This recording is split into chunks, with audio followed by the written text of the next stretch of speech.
Welcome to Shri classes. आज हम लोग प्लेटफॉर्म का वॉल्यूम 3 सेट बुक से सेट नंबर 2 को विस्तार पूर्वक डिस्कस करेंगे। इसमें हम लोग करेंट अफेयर्स, सामान्य अध्ययन और कंप्यूटर के प्रश्नों को फोकस करेंगे और साथ ही उसका विस्तार पूर्वक डिस्कस भी करेंगे। तो आप लोग वीडियो को लाइक, शेयर और सब्सक्राइब करें। तो स्टार्ट करते हैं हम लोग सेट नंबर 2 को। तो यहां पर 41 से करेंट अफेयर्स का प्रश्न है।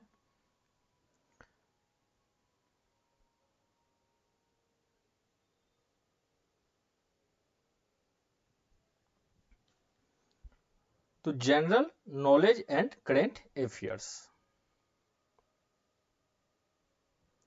Question number first, Bombay stock exchange Asia का डैश स्टॉक एक्सचेंज है। ऑप्शन ए पहला, ऑप्शन बी चौथा, ऑप्शन सी दूसरा और ऑप्शन डी तीसरा। तो यहां पे हो जाएगा ऑप्शन ए पहला। साथ ही हम लोग यह भी जानते हैं कि BSE बॉम्बे स्टॉक एक्सचेंज का जो स्थापना हुआ था यह कब हुआ था, तो 1875 ईस्वी में हुआ था। ठीक है। और इससे रिलेटेड एक और प्रश्न को हम लोग जानते हैं कि विश्व का सबसे पहला संगठित शेयर बाजार वर्ष 1602 ईस्वी में एम्स्टर्डम नीदरलैंड में स्थापित किया था।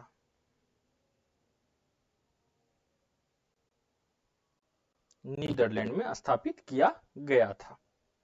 ठीक है। नेक्स्ट देखते हैं हम लोग, 14वीं शताब्दी के दौरान भारत में किसने सोने व चांदी की नियमित मुद्राओं के स्थान पर सस्ती धातुओं से निर्मित सांकेतिक मुद्रा का उपयोग शुरू किया था? Option A Firoz Tughlaq, option B Mohammad bin Tughlaq, option C Jalaluddin Khilji और ऑप्शन डी अलाउद्दीन खिलजी। तो यहां पे हो जाएगा ऑप्शन बी मोहम्मद बिन तुगलक। मोहम्मद बिन तुगलक ने चांदी धातु के स्थान पर तांबे का सिक्का चलाया था। किसके स्थान पे? तो चांदी के स्थान पे क्या चलाया था? वो तांबा का सिक्का चलाया था। ठीक है। जबकि इसका जो मूल्य है यह क्या किया गया था? आपस में बराबर किया गया था। अर्थात पहले जो चांदी का सिक्का चलाया जा रहा था उसके स्थान पे वो क्या चलाया? तांबा का सिक्का। और दोनों का जो वैल्यू था वो वैल्यू क्या था? तो बराबर था। ठीक है। फिरोज शाह तुगलक है, जलाउद्दीन खिलजी है और अलाउद्दीन खिलजी है। तो इसके विषय में भी हम लोग थोड़ा बहुत जानते हैं। तो फिरोज शाह तुगलक पहला सुल्तान था जिसने हिंदू धर्म ग्रंथों को संस्कृत से फारसी में अनुवाद कराने के लिए कदम उठाया। अर्थात जो संस्कृत में जो हिंदू धर्म ग्रंथ था उसका क्या करवाया था? यह फारसी में अनुवाद कराया था। आपको यहां से बहुत सारा क्वेश्चन बनता है। फिरोज शाह तुगलक का कार्यकाल कब से कब तक था, इनका पूरा नाम क्या था, तो आपको उस क्वेश्चन को ही बताया जा रहा है जो एग्जाम का पॉइंट ऑफ व्यू से इंपॉर्टेंट हो। नेक्स्ट जैसे देखते हैं हम लोग जलाउद्दीन खिलजी। साथ में एक चीज और भी जानते हैं मोहम्मद बिन तुगलक के विषय में। मोहम्मद बिन तुगलक अपनी राजधानी दिल्ली से देवनगरी स्थापित की थी। दिल्ली से देवनगरी स्थापित की थी। यहाँ एक क्वेश्चन ये भी पूछा जाता है कि मोहम्मद बिन तुगलक की राजधानी कहाँ थी, तो वो दिल्ली से कहाँ स्थापित की थी? देवगिरी में स्थापित किए थे। साथ में अब यहाँ पे जानते हैं हम लोग अलाउद्दीन खिलजी में। तो अलाउद्दीन खिलजी भू राजस्व की दर को अपनी उपज से 1/2 भाग कर दिया था। घोड़े को दागने एवं हुलिया की जो प्रथा थी वह भी अलाउद्दीन खिलजी ने स्टार्ट किया था। दागने और हुलिया की प्रथा अलाउद्दीन खिलजी ने स्टार्ट किया और भू राजस्व का कर 1/2 कर दिया था। नेक्स्ट देखते हैं हम लोग, पाचन तंत्र का कौन सा भाग यकृत और अग्नाशय के स्राव प्राप्त करता है? ऑप्शन ए छोटी आंत, ऑप्शन बी आमाशय, ऑप्शन सी पित्ताशय और ऑप्शन डी बड़ी आंत। तो यहां पे हो जाएगा ऑप्शन ए छोटी आंत। सामान्यतः मनुष्य की जो आंत की लंबाई होती है यह होता है 6 से 7 मीटर। ठीक है। और भी हम लोग जानते हैं कि छोटी आंत को 3 भाग में बांटा गया है। कौन कौन भाग है? तो पहला भाग है ग्रहणी। ग्रहणी, दूसरा भाग है अग्रुछोदंत और तीसरा भाग है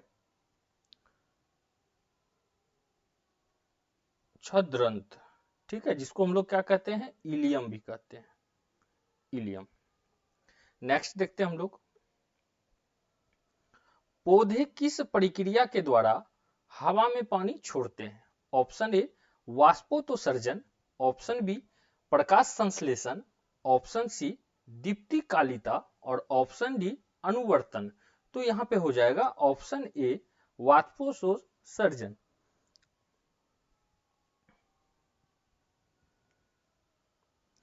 साथ में एक चीज को यहां से हम लोग और भी जानेंगे कि प्रकाश संश्लेषण। तो प्रकाश संश्लेषण के विषय में आप लोग जानते होंगे कि पौधों में जल, प्रकाश, पर्णहरित तथा कार्बन डाइऑक्साइड की उपस्थिति में कार्बोहाइड्रेट का निर्माण को प्रकाश संश्लेषण कहते हैं। ठीक है, तो इससे हम लोग को बस इतना जानना है कि इसका जो है रासायनिक सूत्र, तो C6O2 प्लस 12H2O, यह जब अभिक्रिया करता है किससे, प्रकाश और क्लोरोफिल के संदर्भ में,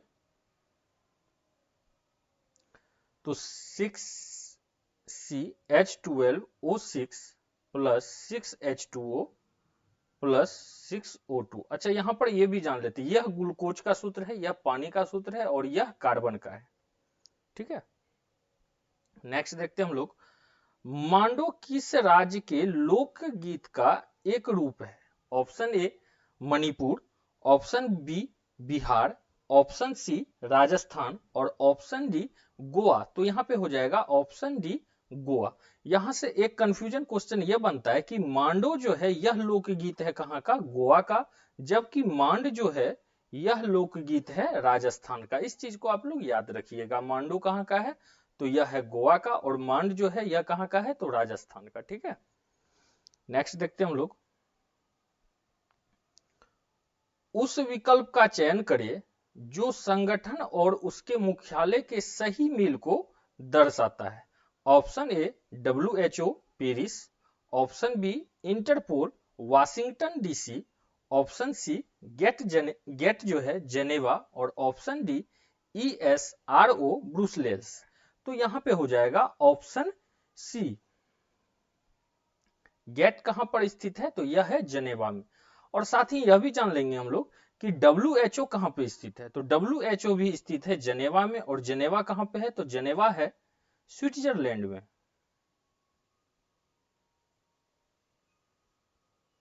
ठीक है, उसी तरह है यहां पे इंटरपोल, तो इंटरपोल का मुख्यालय है लियोन में। ठीक है, ESRO का मुख्यालय है पेरिस में। ठीक है, WHO का मुख्यालय है जेनेवा में, इंटरपोल का है लियोन में, ESRO का है पेरिस में और गेट का है जेनेवा में।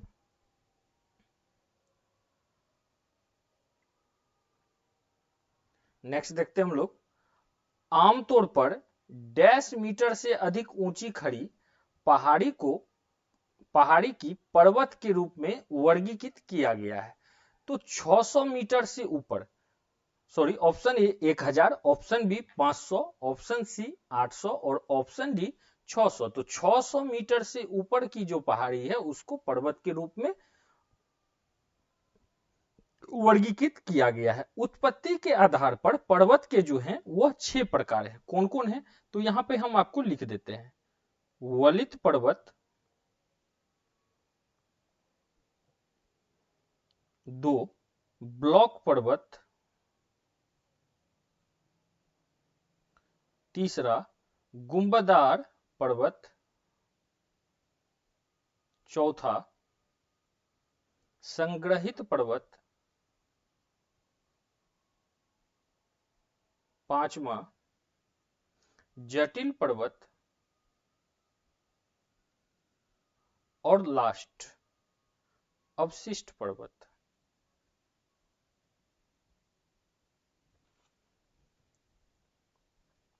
नेक्स्ट देखते हैं हम लोग, तुलसीदास कृत रामचरितमानस का पहला मुद्रित संस्करण 1810 में डैश से प्रकाशित किया गया था? Option A Delhi, option B Calcutta या कोलकाता, ऑप्शन सी बंबई या मुंबई और ऑप्शन डी मद्रास या चेन्नई। तो यहां पे हो जाएगा ऑप्शन बी कलकत्ता या कोलकाता। अब हम लोग यहां से थोड़ा बहुत इसके विषय में जानते हैं। ठीक है, यह जो पहला मुद्रित संस्करण था यह क्या था? तो यह एक हस्तलिखित था, अर्थात हाथ से लिखा हुआ, जिसको किसके क्रम में रखा गया? तो इसको लिथो पेंटिंग के क्रम में रखा गया है, लिथो प्रिंटिंग के क्रम में रखा गया है। अर्थात कभी आपसे पूछेगा लिथो प्रिंटिंग में किसको रखा गया, तो लिथो प्रिंटिंग में उसको रखा जाता है जो हाथ से लिखा जाता है। अब हम लोग जानते हैं तुलसीदास के विषय में। तो तुलसीदास का जो जन्म हुआ था वो हुआ था 1532 ईस्वी में। कहां पे हुआ था? तो उत्तर प्रदेश के बांदा जिले में, उत्तर प्रदेश के बांदा जिले में। ठीक है, एक क्वेश्चन यहां से पूछता है तो तुलसीदास किस मुगल शासक के समकालीन थे? तो तुलसीदास जो है समकालीन थे अकबर एवं मेवाड़ शासक महाराणा प्रताप। ठीक है, नेक्स्ट देखते हैं हम लोग, निम्नलिखित में से किस अधिनियम ने भारत के साथ व्यापार के मामले में ईस्ट इंडिया कंपनी के एकाधिकार को समाप्त कर दिया? ऑप्शन ए 1773 का रेगुलेटिंग अधिनियम, ऑप्शन बी 1813 का चार्टर अधिनियम, ऑप्शन सी 1833 का चार्टर अधिनियम और ऑप्शन डी 1793 का चार्टर अधिनियम। तो यहां पे हो जाएगा ऑप्शन बी 1813 का चार्टर अधिनियम। अब हम लोग जानते हैं 1813 के चार्टर अधिनियम की कुछ मुख्य विशेषता। कंपनी का जो अधिकार पत्र था 20 वर्षों के लिए बढ़ा दिया गया, अधिकार पत्र को 20 वर्ष के लिए बढ़ा दिया गया था। ठीक है, साथ ही भारत में ईसाई मिशनरी का, जो ईसाई मिशनरी थे वो अपना धर्म प्रचार औपचारिक रूप से मान्यता उसको दे दी गई थी, अर्थात वो अपना प्रचार जो है पूरा भारतवर्ष में कर सकते थे। साथ ही ईस्ट इंडिया कंपनी को केवल चाय और चीन देश से व्यापार पर एकाधिकार रहने दिया। अब हम लोग नेक्स्ट ऑप्शन को भी जानते हैं, क्योंकि यह ऐसा ऑप्शन है जो कि बार बार एग्जाम में किसी न किसी दृष्टिकोण से पूछता है। तो 1773 रेगुलेटिंग अधिनियम। तो 1773 का जो रेगुलेटिंग एक्ट द्वारा बंगाल के जो गवर्नर जनरल थे, बंगाल के जो गवर्नर थे उसको बंगाल का गवर्नर जनरल बना दिया गया। मतलब यहाँ का जो गवर्नर थे उनको क्या किया गया है? गवर्नर जनरल बना दिया गया। ठीक है, पूछा जाएगा कि किस अधिनियम के द्वारा बंगाल के गवर्नर को गवर्नर जनरल बना दिया गया, तो वो अधिनियम था 1773 का रेगुलेटिंग एक्ट। अब देखते हैं 1833 का चार्टर अधिनियम। तो 1833 के चार्टर अधिनियम द्वारा बंगाल के गवर्नर जनरल को भारत का गवर्नर जनरल बना दिया गया। जो बंगाल का गवर्नर जनरल था उसको क्या किया गया? भारत का गवर्नर जनरल बना दिया गया। ठीक है, और लास्ट हम लोग देखते हैं 1793 का चार्टर अधिनियम। तो 1793 के चार्टर अधिनियम द्वारा नियंत्रण बोर्ड के सदस्यों तथा कर्मचारियों को वेतनादि को भारतीय राजस्व से देने की व्यवस्था की गई। मतलब कि कोई भी नियंत्रण विभाग का अगर बोर्ड का मेंबर है तो उसको जो वेतन मिलेगा वो भारतीय राजस्व के द्वारा दिया जाएगा। ठीक है, नेक्स्ट देखते हैं हम लोग, पंचायती राज संस्थाओं को निम्नलिखित में से किस संविधान संशोधन द्वारा संवैधानिक दर्जा प्रदान किया गया? ऑप्शन ए 92वां संविधान संशोधन अधिनियम 2003, ऑप्शन बी 71वां संशोधन अधिनियम 1992, ऑप्शन सी 73वां संशोधन अधिनियम 1992 और डी 86वां संविधान संशोधन अधिनियम 2020। तो पंचायती राज का जो है वो संशोधन किया गया था 73वां संशोधन अधिनियम 1992 के द्वारा। ठीक है, इसके तहत पंचायती राज लोकतांत्रिक विकेंद्रीकरण की व्यवस्था की गई। ठीक है, और साथ में यहां से यह भी क्वेश्चन एक बार बार पूछा जाता है कि 243 घ का संबंध आर्टिकल 243 अनुच्छेद 243 का संबंध किससे है? तो यह भी पंचायती राज से है। इसका अर्थ है पंचायत में सभी स्तरों पर जो महिला आरक्षित सीट है, महिलाओं को 1/3 आरक्षण दिया गया। ठीक है, अब देखते हैं हम लोग यहां से 92 संशोधन अधिनियम 2003। तो 92 संविधान संशोधन अधिनियम 2003 के तहत संविधान की 8वीं अनुसूची में बोडो, डोगरी, मैथिली और संथाली भाषा को समावेश किया गया था।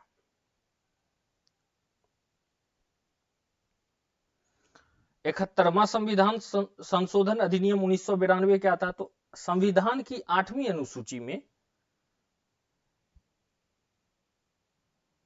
3 भाषाएं, कौन कौन? कोंकणी, मणिपुरी और नेपाली को जोड़ा गया था। ठीक है, अच्छा यहां से एक क्वेश्चन यह भी बनता है कि पंचायत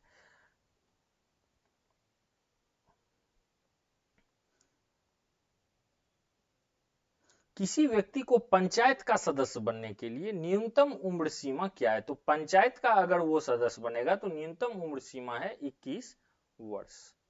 ठीक है, यह भी आपका क्लियर हो गया होगा। तो देखते हैं हम लोग अब नेक्स्ट प्रश्न को।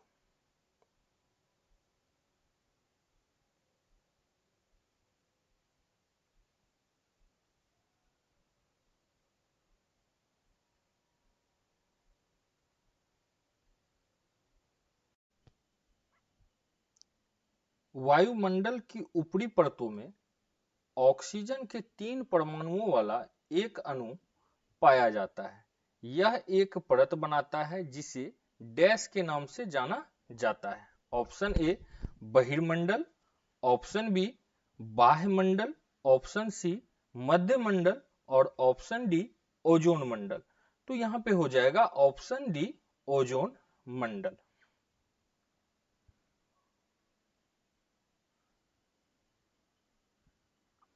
साथ में हम लोग यह भी जानते हैं कि समताप मंडल की एक महत्वपूर्ण लक्षण यह है कि इसमें ओजोन गैस की परत पाई जाती है। समताप मंडल। अब हम लोग जानते हैं कि यह ओजोन के विषय में, तो ओजोन गैस क्या है और ओजोन मंडल क्या है? तो जो सूर्य से आने वाली परावैंगनी किरण को अवशोषित कर लेती है, ओजोन मंडल क्या करती है? तो सूर्य से आने वाली परावैंगनी किरण को अवशोषित कर लेती है, इसीलिए इसे पृथ्वी का सुरक्षा कवच भी कहा जाता है। ठीक है, ओजोन परत को नष्ट करने वाली गैस CFC है। जो ओजोन परत को क्षति पहुंचाती है उस गैस का नाम है CFC, जो एयर कंडीशनर, रेफ्रिजरेटर आदि से निकलती है। साथ में एक चीज यहां यह भी जानेंगे कि ओजोन परत की मोटाई नापने में डबसन इकाई का प्रयोग होता है। किस इकाई का? तो डबसन इकाई का। यह क्वेश्चन इंपोर्टेंट है। ओजोन परत की मोटाई मापने में डबसन इकाई का प्रयोग किया जाता है। नेक्स्ट देखते हैं हम लोग, निम्नलिखित में से कौन सा रोग कारक इबोला रोग के कारण बनता है? ऑप्शन ए जीवाणु, ऑप्शन बी कवक, ऑप्शन सी प्रोटोजोआ और ऑप्शन डी विषाणु। तो यहां पे हो जाएगा ऑप्शन डी विषाणु।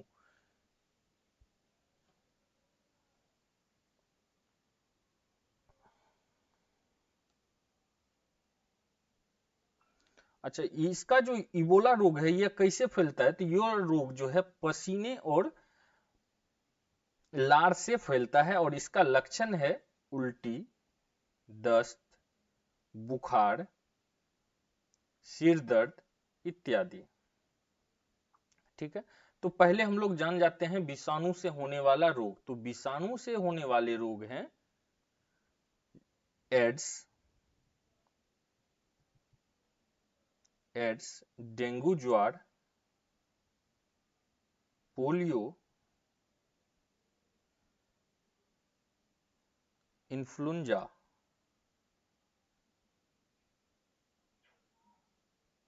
ठीक है, अब साथ में जानते हैं हम लोग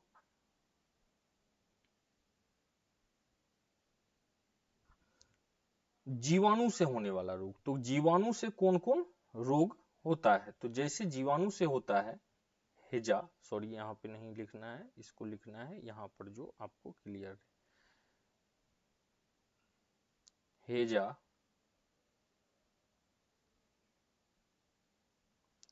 टाइफाइड, फ्लैग, काली खांसी,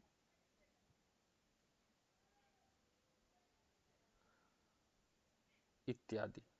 प्रोटोजोआ से प्रोटोजोआ से होने वाले रोग हैं मलेरिया,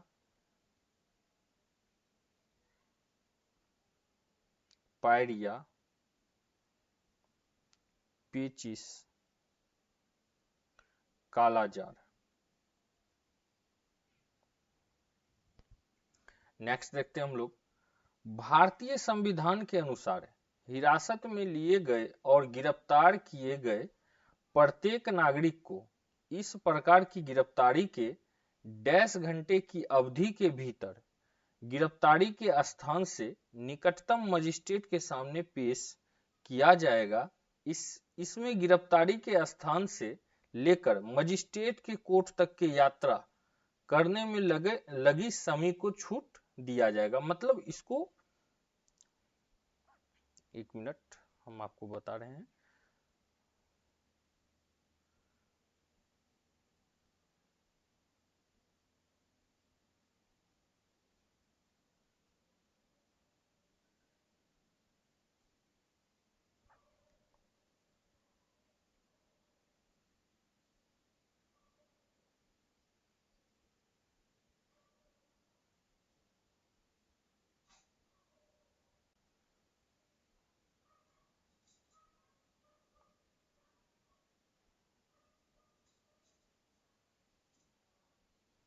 हाँ, तो यहाँ पर option A 36, option B 24, option C 6 और ऑप्शन डी 12। तो यहाँ पे हो जाएगा ऑप्शन बी 12। फिर से समझ लीजिए, भारतीय संविधान के अनुसार हिरासत में लिए गए और गिरफ्तार किए गए प्रत्येक व्यक्ति को इस प्रकार की गिरफ्तारी के डैश घंटे की अवधि के भीतर गिरफ्तारी के स्थान से निकटतम मजिस्ट्रेट के सामने पेश किया जाएगा।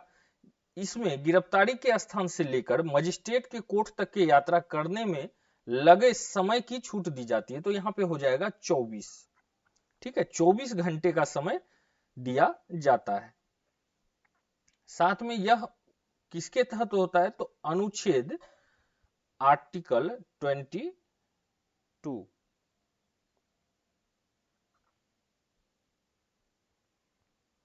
ठीक है, नेक्स्ट देखते हैं हम लोग,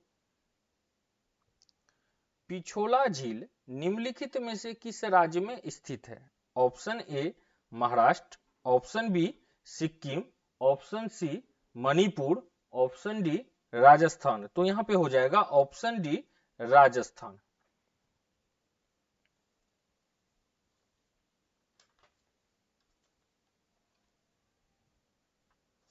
ठीक है, और भी साथ में हम लोग जान जाते हैं कि लोनार झील कहां पे है? तो लोनार झील है महाराष्ट्र में। ठीक है, और चोलामू झील है सिक्किम में। चोलामू झील यह भारत का सबसे अधिक ऊंचाई पर स्थित झील है, 18,000 फीट। ठीक है, अब जानते हैं मणिपुर। तो मणिपुर में है लोकटक झील। लोकटक झील। नेक्स्ट देखते हैं हम लोग, फरवरी 2023 में जम्मू कश्मीर और लद्दाख उच्च न्यायालय का मुख्य न्यायाधीश किसे बनाया गया है? Option A N Koteshwar Singh, option B Indrajit Mohanty, option C Jaswant Singh और ऑप्शन डी अरविंद कुमार। तो यहां पे हो जाएगा option A N Koteshwar Singh.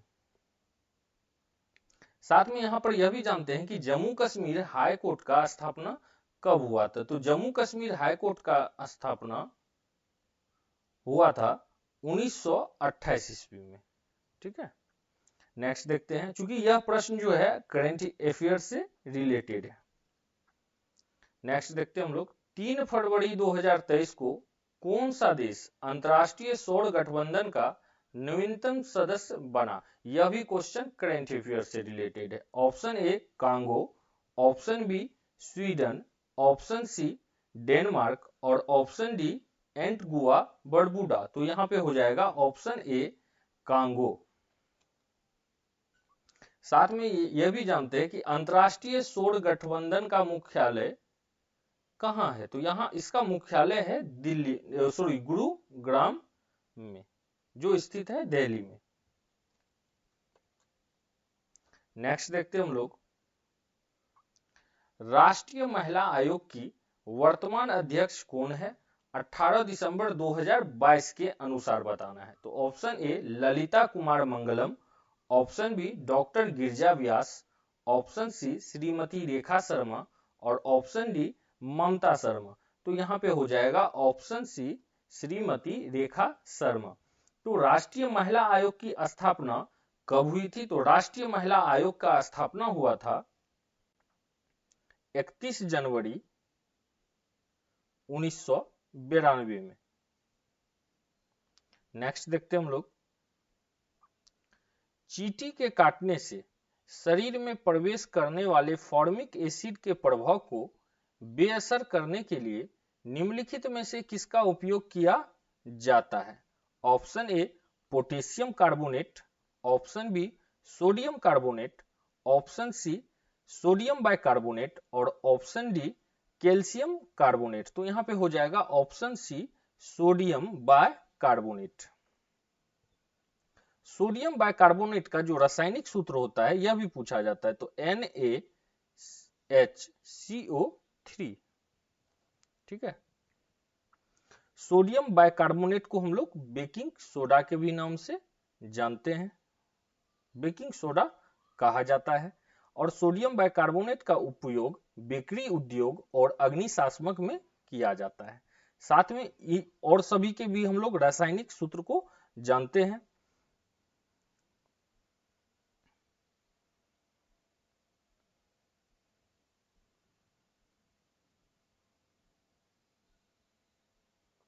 तो सोडियम कार्बोनेट का सूत्र होता है Na2CO3 10H2O, sorry H2 10H2O। Calcium carbonate का रासायनिक सूत्र होता है CaCO3।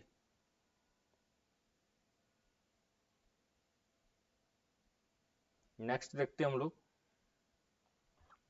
न्यायालय की भाषा में बैंकरप्ट शब्द का अर्थ है।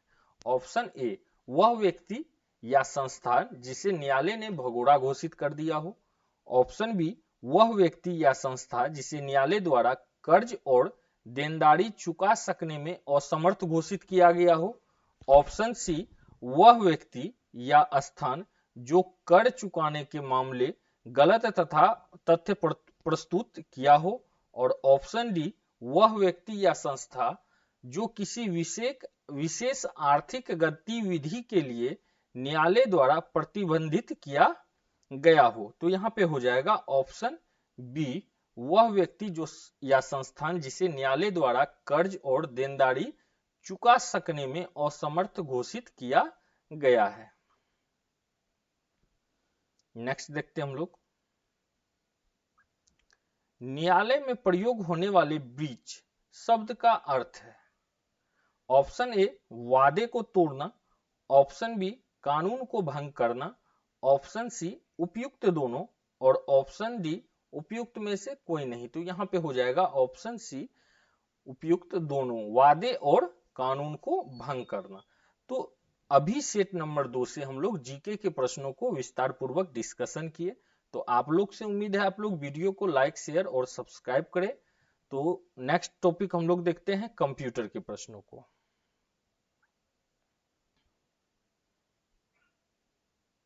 तो यहां से स्टार्ट होता है कंप्यूटर का टॉपिक।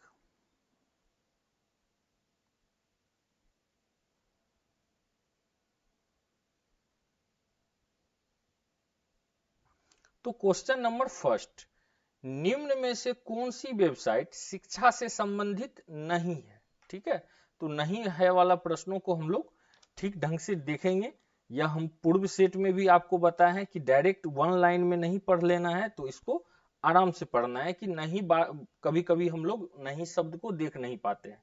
तो यहाँ option A www.ignou.ac.in, option B www.onlinesbi.com, option C www.ncrt.nic.in और ऑप्शन डी www.education.nic.in। तो यहाँ पे हो जाएगा ऑप्शन बी।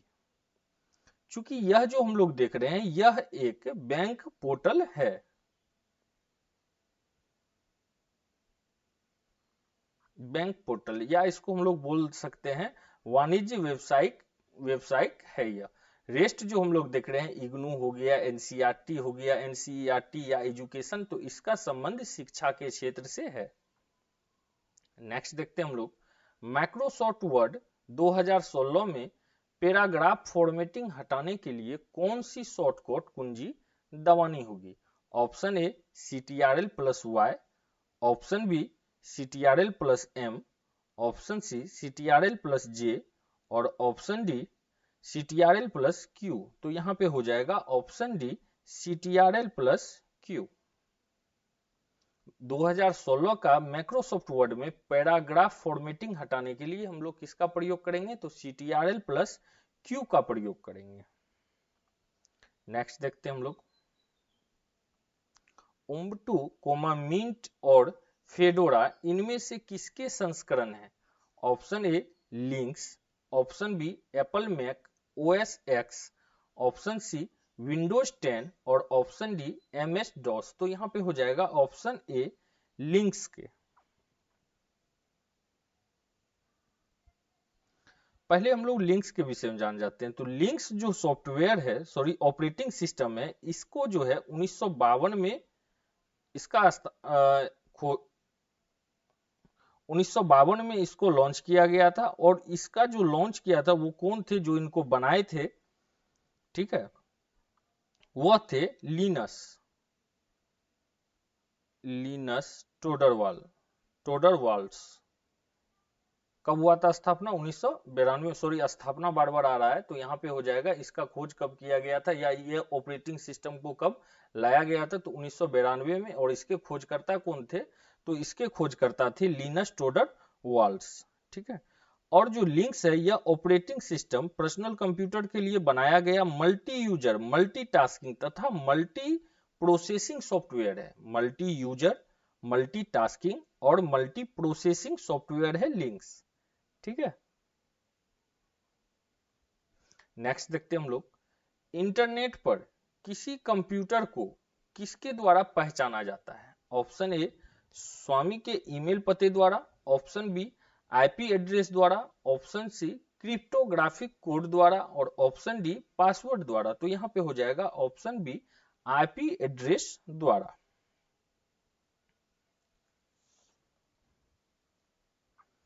अब यहां से हम लोग जानते हैं कुछ चीज कि IP एड्रेस है क्या। तो IP एड्रेस का अर्थ हो गया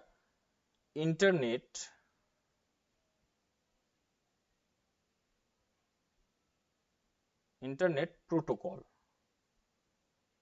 ठीक है, अर्थात IP एड्रेस। इसी तरह और भी होता है जो कि कंप्यूटर से रिलेटेड है। TCP अर्थात हो गया transmission control protocol. SMTP simple mail transfer protocol. HTTP अर्थात हाइपर टेक्स्ट ट्रांसफर प्रोटोकॉल, यह सब पूछा जाता है। टीसीपी, एसएमटीपी, एसएमटीपी और एचटीटीपी या एफटीपी मतलब फाइल ट्रांसफर प्रोटोकॉल। तो टीसीपी का आपको अर्थ बताए हम, ट्रांसमिशन कंट्रोल प्रोटोकॉल। एसएमटीपी का अर्थ बताए, simple mail transfer protocol. HTTP का अर्थ बताए, हाइपरटेक्स्ट ट्रांसफर प्रोटोकॉल। और एफटीपी का अर्थ बताए, फाइल ट्रांसफर प्रोटोकॉल। यह सब जो प्रश्न आप देख रहे हैं या यह सब जो हम पिछले सेट में जो सीरीज चला रहे थे उसमें हम इसके विषय में विस्तृत जानकारी दिए हुए हैं, तो आप वहां से जाके वीडियो को देख सकते हैं। नेक्स्ट प्रश्न को देखते हैं हम लोग।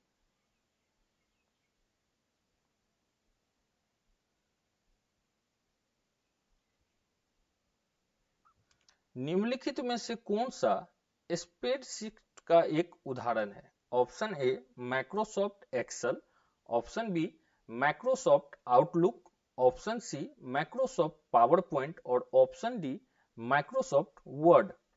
तो यहां पे हो जाएगा option A Microsoft Excel.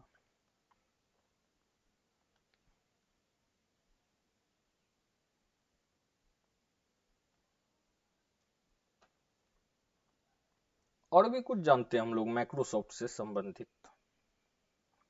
Microsoft Excel 2010 software के वर्कशीट में कुल 10, 48, 576 रो और 16, 384 कॉलम होते हैं। ठीक है। एक्सेल में किसी सेल की अधिकतम 32,767 कैरेक्टर प्रदर्शित कर सकते हैं। ठीक है। कितना रो होता है? 10, 48, 576, 10, 48, 576 ये हो गए रो, और कॉलम की संख्या है 16, 384। साथ में किसी भी हम लोग एक्सेल में किसी भी सेल को अधिकतम 32,767 कैरेक्टर में प्रदर्शित कर सकते हैं। नेक्स्ट देखते हैं हम लोग, निम्नलिखित में से कौन सा कंप्यूटर में प्रयुक्त डेटाबेस सॉफ्टवेयर नहीं है? Option A Oracle, option B FoxPro, option C MS Word और ऑप्शन डी एमएस एक्सेल। तो यहां पे हो जाएगा ऑप्शन सी एमएस वर्ड। अब हम लोग जान लेते हैं पहले एमएस वर्ड के विषय में। तो Microsoft office Windows operating system पर आधारित एक पैकेज एप्लीकेशन सॉफ्टवेयर है। ठीक है, कैसा है? तो पैकेज एप्लीकेशन सॉफ्टवेयर है। किसी विशेष उद्देश्य के लिए एक स्थान पर संग्रहित एक समान तथा आपस में संबंध डाटा को क्या बोला जाता है? तो उसको ही डाटाबेस भी बोला जाता है। ठीक है। डाटाबेस किसको बोला जाता है? फिर से समझ लीजिए, किसी विशेष उद्देश्य के लिए एक स्थान पर संग्रहित एक समान तथा आपस में संबंध डाटा को डाटाबेस बोला जाता है। और एमएस वर्ड क्या है? तो MS word Microsoft office Windows operating system पर आधारित एक पैकेज एप्लीकेशन सॉफ्टवेयर है। नेक्स्ट देखते हैं हम लोग, एमएस ऑफिस 2010 की एक्सेल वर्कबुक में डिफॉल्ट तौर पर कितनी सीट शामिल होती है? तो option A 3, option B 4, option C 1, option D 2। तो यहां पे हो जाएगा ऑप्शन ए 3। साथ ही हम लोग यह भी जानते हैं कि एक्सेल में किसी रो की अधिकतम ऊंचाई कितना होता है? तो वो होता है 409। ठीक है। नेक्स्ट देखते हैं हम लोग, इंटरनेट पर पहुंचने के लिए निम्नलिखित में से किसकी आवश्यकता है? Option A TV, option B IP, option C hacker और ऑप्शन डी ईमेल। तो यहां पे हो जाएगा ऑप्शन बी आईपी अर्थात इंटरनेट प्रोटोकॉल। नेक्स्ट देखते हैं हम लोग, बिहार द्वारा बनाई गई वेबसाइट द्वारा बनाई गई एक छोटी टेक्स्ट फाइल जो उस स्टेशन के लिए अस्थायी रूप से उपयोगकर्ताओं के कंप्यूटर में संग्रहित होती है वह कहलाती है? Option A bug, option B cache, option C cookies और ऑप्शन डी मालवेयर। तो यहां पे हो जाएगा ऑप्शन सी कुकीज। हम लोग पिछले सेट में भी डिस्कस किए हैं बग क्या है, कैश क्या है, कुकीज क्या है, मालवेयर क्या है, फिर भी आपको बता देते हैं कि कुकीज जो है वह सॉफ्टवेयर है जिसके द्वारा कोई वेबसाइट कुछ सूचनाएं उपयोगकर्ताओं के कंप्यूटर पर स्टोर कर सकता है। फिर से सुन लीजिए, कुकीज वह सॉफ्टवेयर है जिसके द्वारा कोई वेबसाइट कुछ सूचनाएं उपयोगकर्ताओं के कंप्यूटर पर स्टोर कर सकता है। नेक्स्ट देखते हैं हम लोग, एक्सेल की कौन सी फंक्शन की एडिट मोड पे जाने में मदद करती है? Option A F3, option B F2, option C F7 और ऑप्शन डी F5। तो यहां पे हो जाएगा ऑप्शन बी F2। जैसे यहां पर दिया हुआ F3 का काम होता है फाइल या फोल्डर को खोलना, ठीक है। फिर दिया हुआ जैसे F5 सक्रिय विंडो को रिफ्रेश करना, ठीक है। जैसे F1 का क्या काम है? तो F1 का काम है हेल्प विंडो खोलना, ठीक है।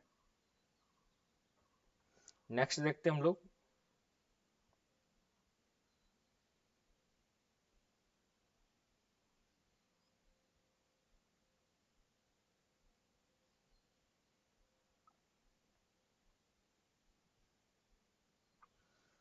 ईमेल किए गए वर्ड डॉक्यूमेंट को हमेशा रीडिंग लेआउट में खोलने जाने से कैसे रोका जा सकता है?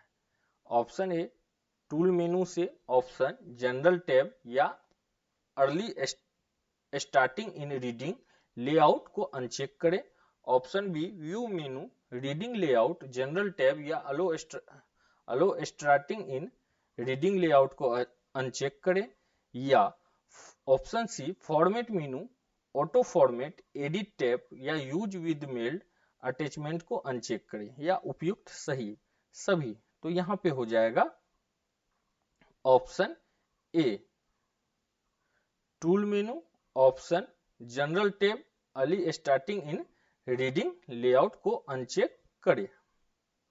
अच्छा, यहां से यह भी जान जाते हैं कि ईमेल का आविष्कार कौन किया था? तो ईमेल का आविष्कार किया था रे ट्रॉमलिंक्स, ठीक है। नेक्स्ट देखते हैं हम लोग, बॉड क्या है?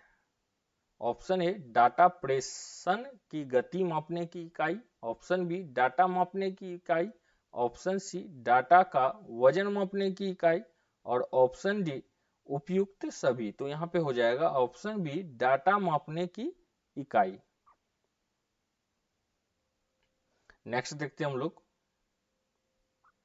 मल्टीमीडिया वेब पेज, वेबसाइट और वेब आधारित एप्लीकेशन विकसित करने के लिए सबसे लोकप्रिय लैंग्वेज निम्न में से कौन सी है? Option A COBOL, option B Java, option C BASIC और ऑप्शन डी असेंबलर। तो यहां पे हो जाएगा ऑप्शन बी जावा।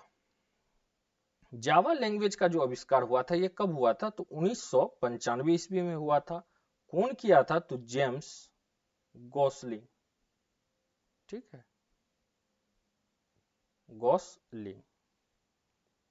नेक्स्ट देखते हैं हम लोग, लॉजिक प्रोग्राम भाषा को जाना जाता है। ऑप्शन ए गैर प्रक्रियात्मक, ऑप्शन बी निम्न स्तरीय भाषा, ऑप्शन सी अनिवार्य भाषा और ऑप्शन डी प्रक्रियात्मक भाषा।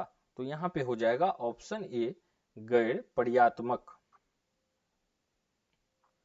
नेक्स्ट एंड लास्ट प्रश्न को हम लोग देखेंगे, डैश उपयोगकर्ता को दूरस्थ ढंग से इंटरनेट के माध्यम से किसी अन्य कंप्यूटर और टर्मिनलों के अभिगम की सुविधा प्रदान करता है? Option A Telnet, option B HTTP, option C Usenet और ऑप्शन डी FTP। तो यहां पे हो जाएगा ऑप्शन ए टेलनेट। टेलनेट क्या है? तो टेलनेट एक टेक्स्ट आधारित संचार प्रोटोकॉल है। तो इसी के साथ हम लोग सेट नंबर 2 को विस्तार पूर्वक डिस्कस किए। तो आप लोग वीडियो को लाइक, शेयर और सब्सक्राइब करें, साथ ही अपने जो मित्र हैं, दोस्त हैं, उसको आप लोग शेयर करें, जिससे और भी प्रेरणा मिलेगी और इससे भी अच्छा अच्छा वीडियो बनाया जाएगा। तो धन्यवाद, मिलते हैं एक नए सेट के साथ।